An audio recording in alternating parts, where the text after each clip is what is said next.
dapat mag-inhibit ka o mag-resign ka na bilang senator judges. Dapat mag-inhibit ka o mag-resign ka na bilang senator judges. Ay, ang mensahe ko kay Senadora Risa Ontiveros na siyang proponent ng naging santo si Kian de los Santos, mag-inhibit ka na dahil wala kang moral ascendancy. Nagdeklara ka na for presidency mo, tapos uupo ka ba bilang senator judges? Wala kang kwentang senador. Wala kang delikadisa. Dapat mag-inhibit ka o mag-resign ka na bilang senator judges. Dahil magiging bias ka, talagang halatang-halatang bias at nag-decide ka na bilang laban kay VP Sara. Wala ka talagang Senadora Risa Ontiveros. Noon pa naman, ikaw yung vocal critics ni VP Sara. Dapat talaga, Senador Risa Ontiveros, mag-resign ka na. Wala kang mukhang ipakita sa taong bayan. Yan. Pero kung maglaban si VP Sara at saka si Risa Ontiveros sa 2028, ano sa tingin mo? Wala. Pupulutin siya sa kangkungan. Kakain siya ng alikabok kay VP Sara. Dahil, ngayon pa naman, nagkakandak ako ng Kali Survey sa buong Metro Manila. Kahit man lang 2 o 5, hindi siya makakuha ng boto. Kay Sara lahat. Kahit pa si Tulfo, kahit pa si Lene. Hindi sila umaabot ng 50. Si VP Sara umaabot ng 100, 200 sa isang video pagka nagkandak ako ng Kali Survey. Lalo na yan sa Nabotas, Malabon, dito sa Caloocan, Quezon City, Pasig at saka San Juan at saka sa Mandaluyong, even dito sa Pasay at saka sa Parañaque, Bacoor. Wala. Kumakain sila ng alikabok kay VP Sara. Wala talagang kapara-panalo. Wag lang nila dayain, ha? Talagang aktwal. Yung kagustuhan ng taong bayan. Sigaw ng taong bayan kay VP Sara, ibalik ang mga Duterte sa Pilipinas at saka sa administrasyon bilang Pangulo ng bansa. Okay, sir. Sa tingin ho ninyo, malapit na kasi impeachment. Sa tingin ho ninyo, matatanggal nila si VP Sara or makukonvict mo? Ay, malabo pa sa sa tubig na malabo. Malabo nila ma-impeach si VP Sara dahil itinadhana na ng konstitusyon yan na 16 ang pwedeng boto nila. 13 lang sila, paano nila dayain yun? Posible pa yung 8 nakasapi o kaanib ni VP Sara o kakampi. Pag bumoto ng 7 yan, acquittal na si VP Sara according to Chief Justice. According to former Chief Justice Hilario Davide, isa sa primer ng 1987 Constitution. Hindi nila ma-impeach si Sara. Tandaan nila yan, hindi talaga. Magkakagulo yan pag ginawa nila yan. Na balokdotin ang batas, malabo. Kasi una na ang nagsasalita dyan, isa sa primer ng 1987 Constitution. Malabo nilang ma-impeach si VP Sara.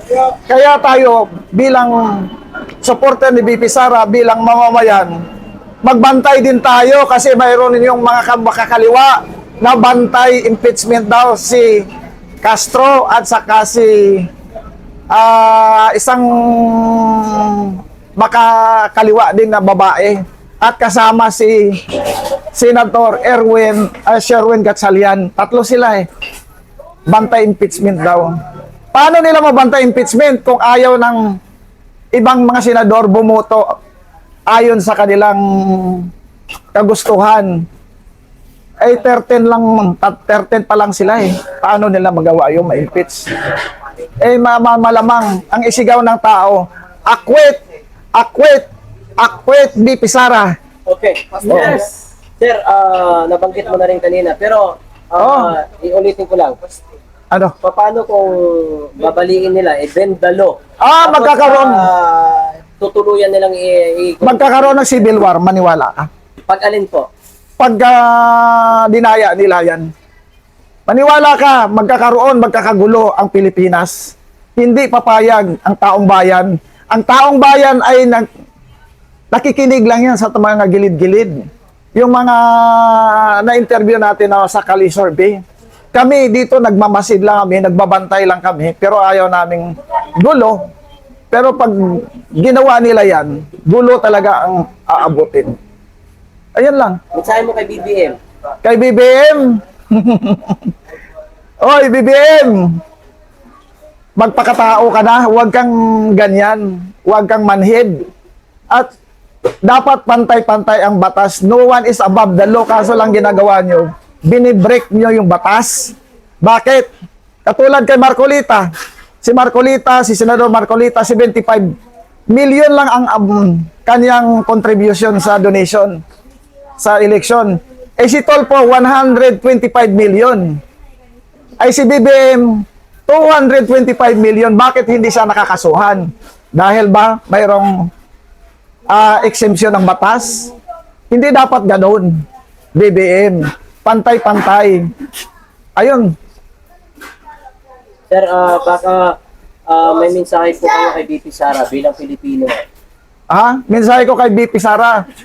BP Sara, magpakatatag ka. Laban lang tayo. Nandito kami mga DDS sa umaabang lang kung anong desisyon ng Senado.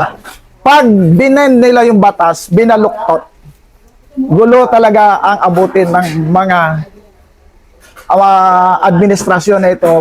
Kasi dyan na makikita natin, kung marami talaga silang loyalista, bakit nagkaroon ng negative 15 ang kanyang trust rating? Si BP Sara na inaapi o anumang ginagawa nila na pang maninira, bakit nagkakaroon pa ng positive 29 ang kanyang rating? Ibig sabihin yan, wala nang tiwala ang taong bayan kay BBM. Napunta na yung tiwala kay BP Sara. Yan lang. Sir, bali, yung mga kasamahan mo dati ng mga vlogger, sabi nila dapat daw makonvict si BP Sara. Paano naman isinisigaw nila makokonvict si Mensahe BP? mo sa mga vlogger na kasama. Sa mga vlogger na yan, ay makikita mo naman wala namang kwan talaga sila. Wala naman silang masasabi dyan kundi convict si BP Sara. Sila ay kasama sa Bagag team. Ang tingnan mo naman kanilang mga educational attainment. Wala namang kabuhay-buhay. Pagawin mo sila ng CV, kung ano ba yung mga kuha nila. Puro sila kasi sunod ng sunod sa gusto ng bangag na presidente nila. Ayun lang. Sir, dagdag ko lang, sir. Ano?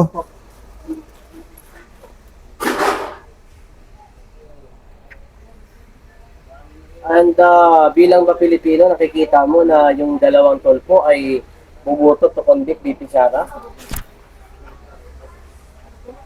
Abangan natin kasi talagang mga tuta yan Sino ba sabi nga ni Alan Cayetano, sino ba ang tuta? Ito si Erwin Tolpo at saka si yung kapatid na Tolpo na yan, si Rapi Tolpo. Ang kanilang aso ay si Lacson at saka si Soto. Kasi sinabi ni Kwan yan nagkakabistuhan kasi sila niyan. Sila nga sabi nga ni Alan, minsan nga 24 sila nagiinuman pa sila diyan, nagkukwentuhan.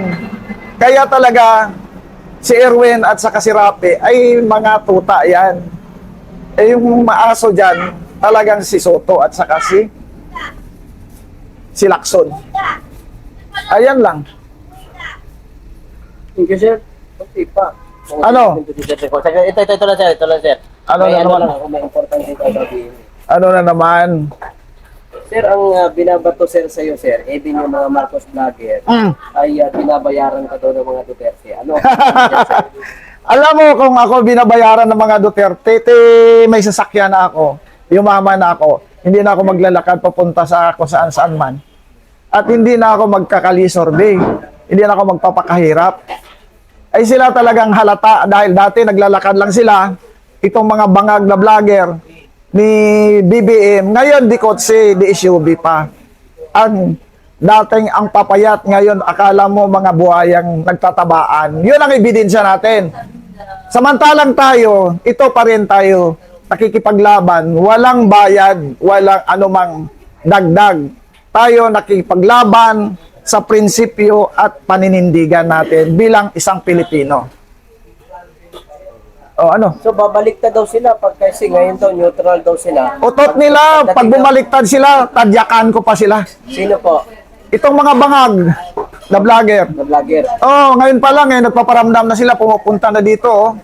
Sabi daw, tinaboy na daw sila ng Malacanang dahil daw kay kanino yon, kay Alvin TV ba yon, na bumaliktad na raw. Kaya wala na daw tiwala ang Malacanang sa kanila. Otot nila, yun ang propaganda nila na sino naman ang utaka nila. Kapag bumalik dito sa mga Duterte, Okay lang kung bumalik sila, patunayan muna nila ang prinsipyo at katotohanan. Pero kung wala tayong makukuhang paninindigan nila, malabo yan. Yung mga babaliktad. Nangyari naman na yan kay Remulla dati nga nung, di ba, sabi nung unang tumakbo si Presidente Duterte, ayaw nilang suportahan nung malapit ng eleksyon. Nung pumatok si Presidente Duterte sa Sorbe, bigla silang bumaliktad. baliktarin. Oh, talagang baliktarin yan, mga Remulla. Wala talagang panindigan yan. Wala tayong maaasahan na mayroong principle ng paninindigan bilang Pilipino. Ay ngayon pala nga sila mismo nagbabaliktad ng batas Bakit si Remulla, si Boyeng naging ombudsman yan? Dapat i-impeach yan. Dahil may kaso yan, pinadrop lang yung kaso niyan. Ganon din kay Saldico ngayon. In-archive nila kaso ni Saldico para uuwi si Saldico. Yan ano tawag yun? Strategy nila yan. Kahit si Marco, sabi nga ng isang speaker kahapon na taga Makati, si Doktor, no? Natutulog kayo lahat, pero ang kaso ng mga Marco sa korte, ngayon pinabubura na lahat para makapag-loan sila sa World Bank. Ayan ang katotohanan. Okay. Pero sir, bakit Ano? bilang Pilipino, bakit nasa mga Duterte ka? Pwede naman si Marcos, pwede naman, bakit nasa ang panig mo na sa mga Duterte? At ikaw din ay dating OFW. Alam mo, noon pa naman yan na nakita ko si Pangulong Duterte nung bagyong Yolanda, no? Iyan ang taong mayroon ng principles of integrity. Kasi nag-donate sila ng ilang milyon yun sa Yolanda, no? Walang pangalan nila nakalagay doon from Peoples of Davao. Pero itong si Binay at iba, may mga pangalan nila galing sa Office of the President Binay. Kaya sabi ko, magaling ibang klase to. Kahit sa Davao daw, sabi ng mga nakapunta na sa Davao, yung kanilang pangalan ay hindi naka-okit sa mga kalsada o sa building man. Yan, isa pa makikita mo kay dating Pangulong Duterte, yung Malacanang ay gusto niyang palitan ng People's Palace. Yun ang tamang ang tugma kasi yung Malacanang yan ay Spanish. Colonial pa yan ng pangalan. Bakit ako naging Duterte? Nakita ko yung integridad ni Pangulong Duterte. Dahil kasi kahit isang OFW ako, no? Sa una-una kong narinig yan sa boss ko na isang Indiano, binati ako, saludo ako sa presidente nyo. Sino, sir? Yung nakaupo ngayon, si Duterte. Sabi niya, pag si Duterte ang pinag-usapan, yung mga OFW at ibang mga foreign workers kagaya ng mga Indiano, iba-ibang lahi, talagang taas noo sila na tanungin ka, oh, you are Filipino. How is your president now? Sabi ko sa kanila, well, the president is doing well for the welfare of the Filipino people. Ayun. Pero may mga nagkikritics na negative. Pero sabi kong sagot sa kanila, hindi mangyayari yan kung sila po ay law-abiding citizen. That's why, sabi ko, pinapatay sila dahil ayaw nila sumunod sa batas. Yan lang. Kunti pa, sir. Tapusin na natin to. Mula sa silangan hanggang sa kanluran, ilaga at maging sa katimukan. Isunog natin ang katanungan at kapayapaan, maging mapagmasid, huwag magbulag-bulagan.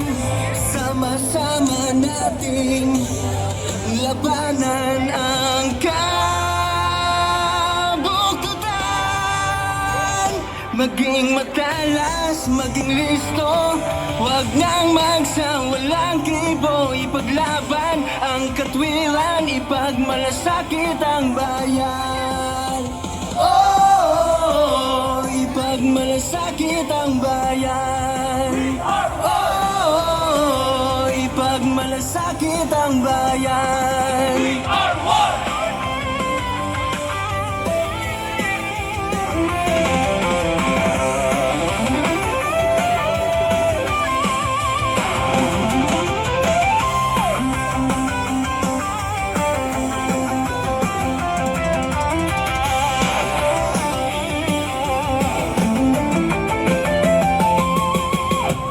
Para sa bayan, buhay ay ibibigay. Yan ang kaisahan, turo pa ng mga magulang. Sumama, makisa, kapit kamahay, sa paglaban sa kasakiman. Sama-sama nating labanan ang kabuktutan. Maging matalas, maging listo, huwag nang magsawalang kibo. Ipaglaban ang katwiran, ipagmalasakit ang bayan. Oh, ipagmalasakit ang bayan. Oh, ipagmalasakit ang bayan.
Mga kababayan, muli po, kagaya po ng aming paulit-ulit na paalala, ang mga kalat po ay kunin.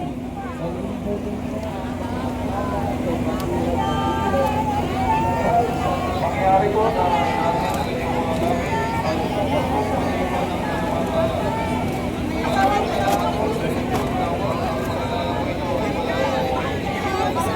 Medyo po, bukas ulit.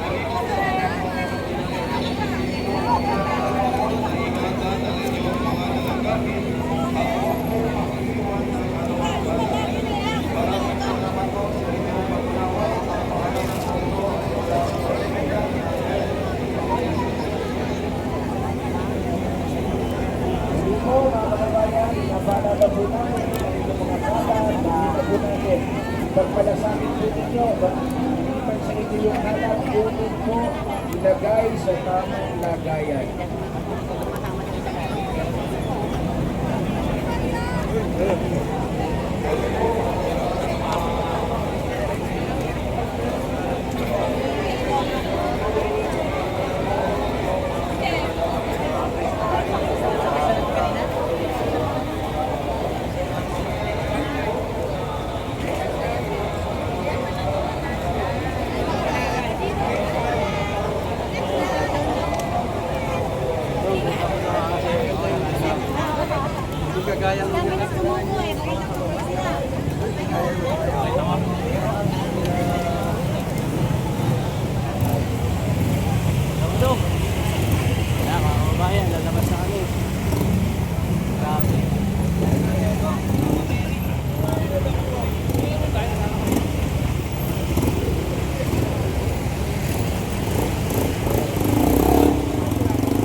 Kayo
Yan ay hindi ill-gotten kasi nga yan ay donasyon. Ginastos yan para sa eleksyon. Walang matitira kay Senator Marcoleta dyan dahil inubos yan. Pero ito patuloy na ginigipit tayong lahat, pati ang ating mga kapatiran, lalo na si Senator Marcoleta, dahil sa ano? Dahil siya ay tumitindig sa katwiran. Ang tingin nila sa inyo, maliit lang kayo. Tayong lahat, kayang-kaya nilang durugin. Meron ako ikukwento sa inyo. Sa isa daw kabundukan, dumating ang balita, sabi babagsak na ang langit. At merong isang ibon, ang pangalan niya Rodante. Yun! At umikot si Rodante doon sa buong bundok, sa buong kagubatan at sinabihan niya lahat, magsipagtago kayo, babagsak na ang langit.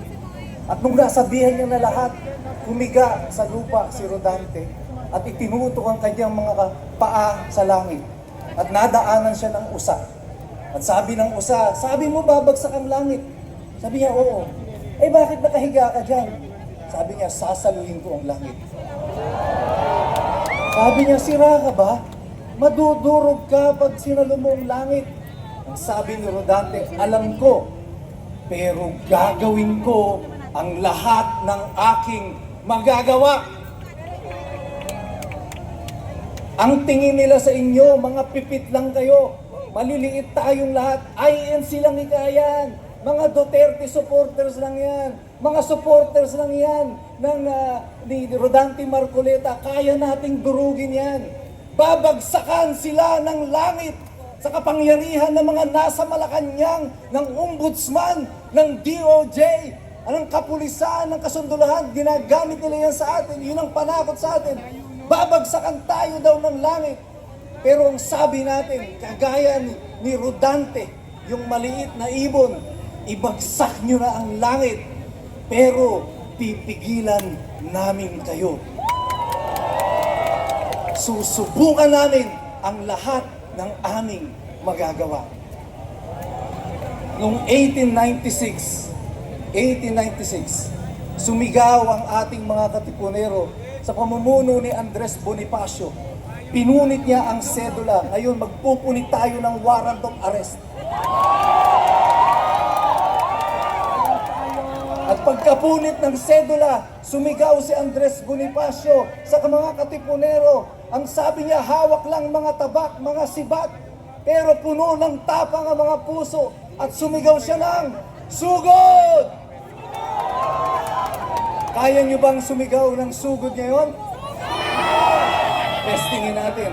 Sa aking hudyat, sa pagtaas ng aking kamay, sabay-sabay sisigaw kayong lahat ng isa pa!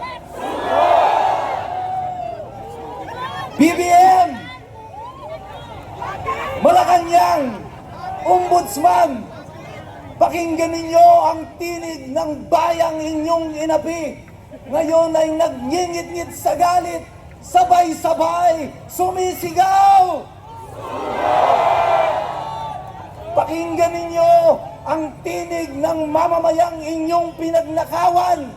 Ang mga bayan ng mamamayan na ito ngayon ay nagpupuyo sa galit, nanghihingi ng katarungan, sabay-sabay sumisigaw! Nasa harap nyo ngayon ang sambayanang Pilipino, hindi iisa.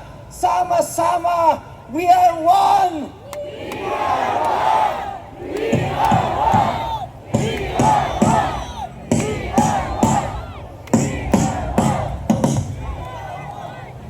Bago matapos ang ating mga pagtitipon ito hanggang sa mga susunod pang araw, dadagundong sa taenga ng mga nasa kapangyarihan ang tinig ng mga tao sa araw na ito. Gusto ko hindi sila makatulog. Mapanaginipan nila ito gabi-gabi. Hanggang Canada, maririnig ni BBM ang boses ng mamamayan. Sabay-sabay! Sugod! Sugod! Sugod! Magandang gabi po sa inyong lahat.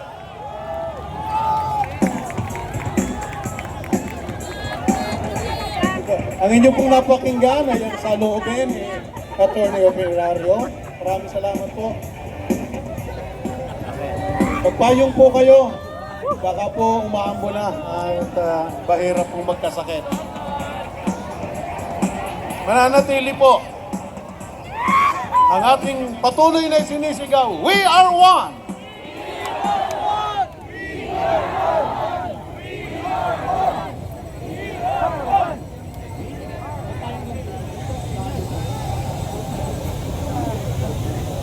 Patuloy po na dumarating ang mga kasama po natin na may mga nagnanais magpahayag ng kanilang soloobin. Pagkatapos po ni Atty. Mike Operario, pakinggan naman natin si retired Captain Ray Valeros, UP1 Secretary General.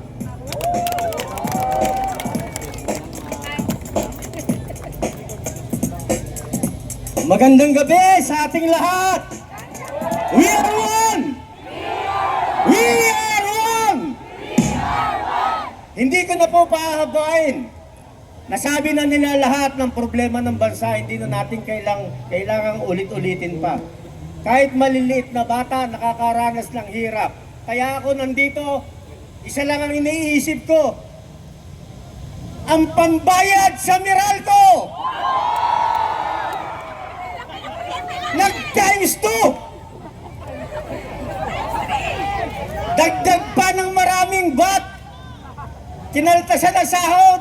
May bat pa sa lahat ng bilihin! Hanggang mamatay ka, darating ang oras! Lahat ng galaw mo, may bat! Salamat! Takbo, hindi po ako isang kapatid, pero mahal ko po ang ating mga kapatid.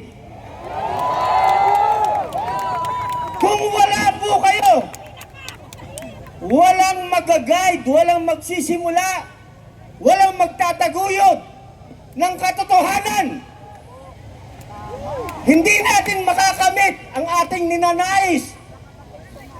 Nagpapasalamat ako on behalf ng United People's Initiative sa pamumuno ni Major General Romy Bukis. Maraming salamat po sa inyong lahat. Ang panawagan ko, iglesia lang ba ang gustong mabago ang bansang ito? Nasaan ang ibang religious denomination? Kakampi ba sila nung mga evil na kalaban ng taong bayan? Nasaan sila? Bakit wala rito? Bakit iglesia lang? Nananawagan po ako sa lahat. Lahat kayo na gustong mabago ang bansa natin sa isang mapayapang paraan, sumama kayo dito! KOGC! GIL! Lahat ng evangelical churches! CBCP! Question mark! Bakit kayo natatawa? Bakit kayo natatawa? Dahil mas disiplinado ang mga kapatid natin. Mas may paninindigan ang mga kapatid natin. Darating ang panahon, ang pinakamalaking denomination ng isang religious community ay ang INC.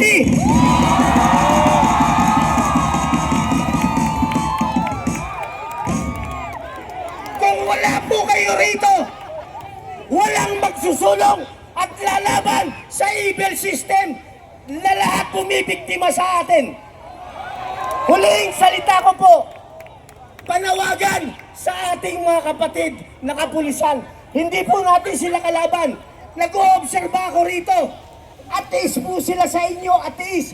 Sabay kumakain ng fishball, sabay natutulog dyan, sabay kumakain. Ateis sila! Dahil alam nila, pag ang kumilos ang iglesia, mapayapa!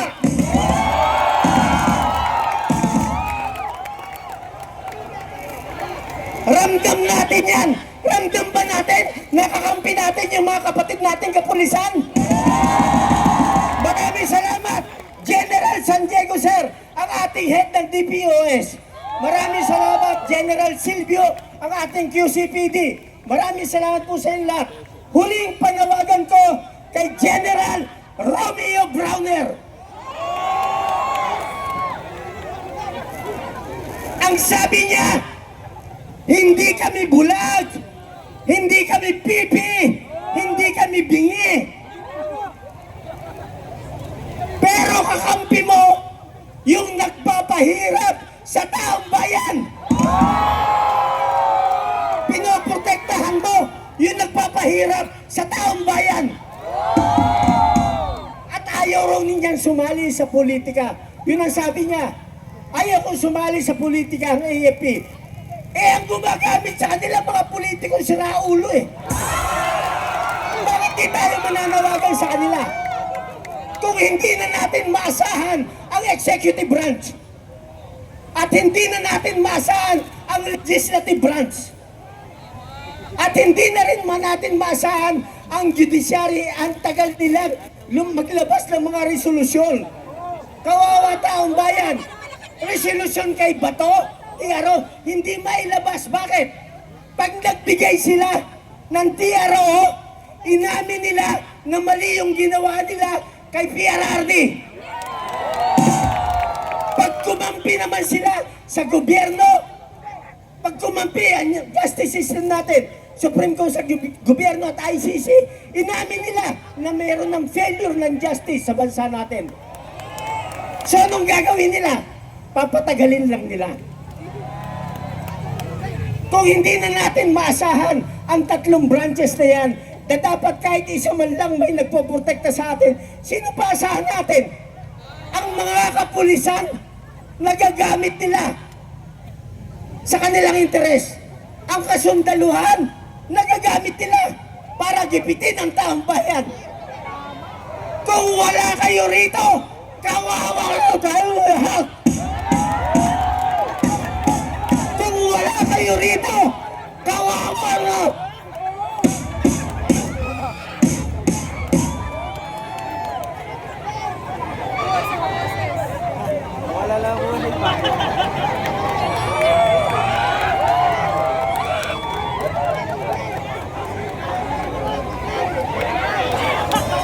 Palakpakan po natin